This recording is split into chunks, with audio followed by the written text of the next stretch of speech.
Today's gospel passage is commonly known as the story of the, right? Just across the river in Cincinnati, we have a hospital called what? Right? Isn't it interesting how we often refer to it as Good Sam's? I don't know. That's interesting that we don't normally refer to it as the Good Samaritan. Maybe we should do that, actually. Great question in our gospel passage today. And who is your neighbor? And who is your neighbor? Our gospel passage today is one of the stories that I believe that if you asked the average Catholic, say, could you tell me the story of the Good Samaritan? They could probably do it almost word for word. There's several parables that we hear so often. We've studied them in CCD class in our Catholic schools. We've heard them preached on, that we just know the story. The story of the Good Samaritan. And who is your neighbor?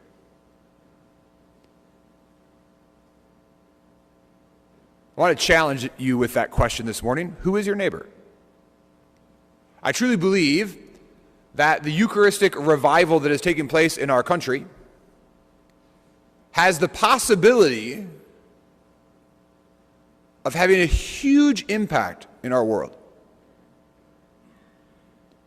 And yet it will only make an impact if we who receive the Eucharist, we who come to worship Jesus in the Blessed Sacrament, go out into our world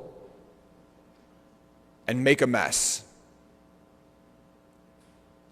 Pope Francis, at World Youth Day in Rio de Janeiro, I was there in 2013, there were 3.5 million people at the closing Mass.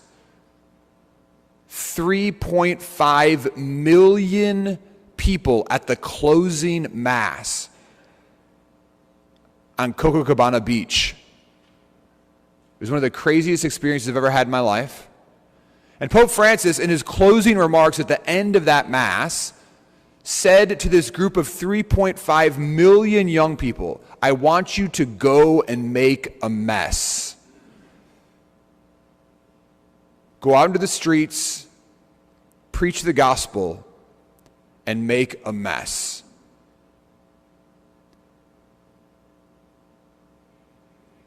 If we who come and receive Jesus in the Most Blessed Sacrament, if we who come and actually take the second person in the Most Holy Trinity into our bodies, then we need to fearlessly go out and live our faith. But if you're going to live your faith in the modern world, which has rejected not just the Christian faith, but even what it is to be a human being, it's going to make a mess. And God is inviting us to do that. And I want to give one unbelievably simple and practical way for us to do that, to go out and make a mess. And it's rooted in our gospel passage today. So who is your neighbor? Very simply, I want to ask you that question. Who is your neighbor? So if I gave you a piece of paper this morning, and this is actually a practice I want you to do. So imagine right now that you had a piece of paper in your hand and I said, who is your neighbor? And I asked you to write down the first and last name of the people that live directly to your left, to your right, across the street, and behind you. Could you name everyone who lives in the home to your left, to your right, across the street, and behind you? That's question number one. Do you even know their name? Because if you're going to love someone, you should probably know their name, don't you think? Because Jesus is clearly saying, who is your neighbor? And how should we love them? So if you can answer that question, that's fantastic. That's a start, right? So here's the follow-up. If you're going to love them, then you should probably know their biggest struggle and their biggest joy. So do you know the name of the person who lives to your left, to your right, across the street, and behind you? But do you also know what their biggest struggle is? Do you know if they have cancer? Or if they're financially struggling? Or if they recently lost a loved one? Or that someone in their family just got a job? Or just gave birth to their first child? Do we love our neighbor? You see, the world is changed through relationships. It's relationships that change the world. And we who receive Jesus, we who bring Jesus into our bodies, are called to go out and be Jesus to the world. And how do we do that? We do that by loving our neighbor and asking the question, do I know my neighbor? In a world of isolation, in a world of loneliness, people are longing for someone to reach out and actually love them and treat them like a human person. I was speaking to a parishioner recently, and she was with her granddaughter all day. And they had stopped off at someone's house, and she went up to the front door with her granddaughter, and she said, "Hey, can you ring the doorbell?" And the granddaughter looked at her and said, "What's a doorbell?" And this grandmother just goes, she was like, "My granddaughter doesn't know what a doorbell is." Because when you think about it, we don't use doorbells anymore, do we? If you're going to go to somebody's house, you text them, you call them. Because we don't actually often visit people that we don't know. We don't knock on doors anymore. We don't ring doorbells. We don't answer our door anymore. So who is your neighbor? Who lives across from you, to your left, to your right, and behind you? I will tell you that if you want to make a mess of our world, and if you want to change the world, learn who your neighbor is. And love your neighbor as yourself. Which means that if your neighbor has cancer, you have cancer.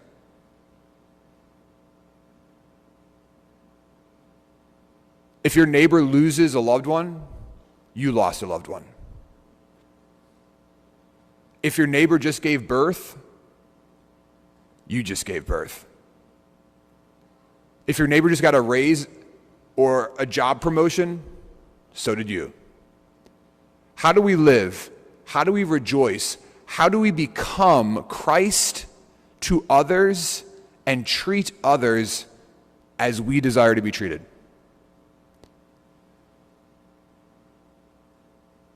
And now let's bring that right here. Right now I want you to look exactly to your left, beyond your own family members. Do you know the name of the person, their first and last name of the person to your left and to your right? Do you know the names of the people that are seated directly behind you? You can look around. And in front of you. And let me ask you a question. Who is your neighbor? What would this parish look like if we loved our neighbors?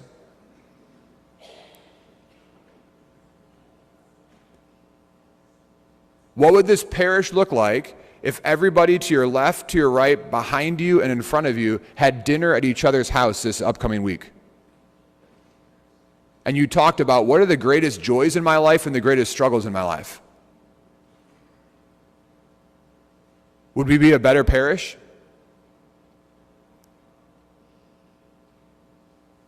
But we're going to have the exact same excuses as the priest and the Levite, right? Oh, I'm too busy. I have too much going on.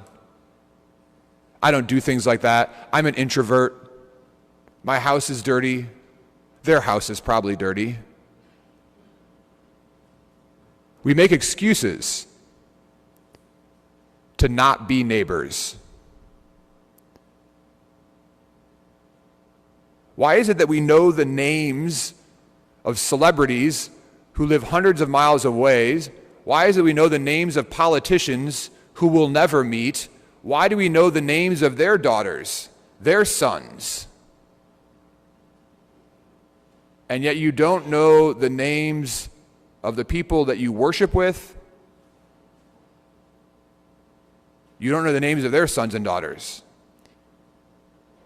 their joys and sorrows.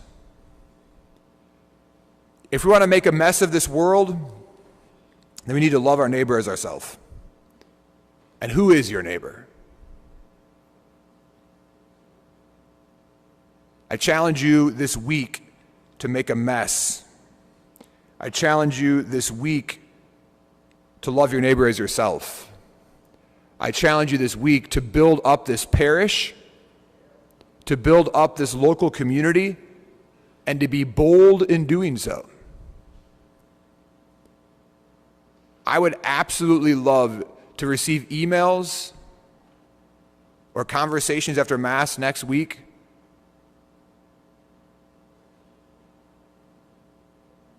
of you telling me about how you messed up your neighborhood because you knocked on your neighbor's door and said, "Hi, we've been living next to each other for like 10 years, and I'm sorry, I forgot all your kids' names.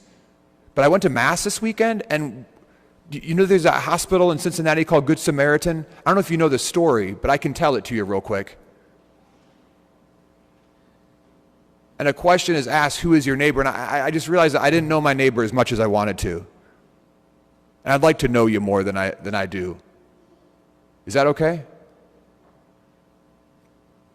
And if they slam the door in your face, it would be awesome, because that'd make a really great story for next Sunday during donuts. But I'll be honest with you, they aren't going to slam the door in your face. They're going to be surprised, delighted, and overwhelmed with joy that someone loved them.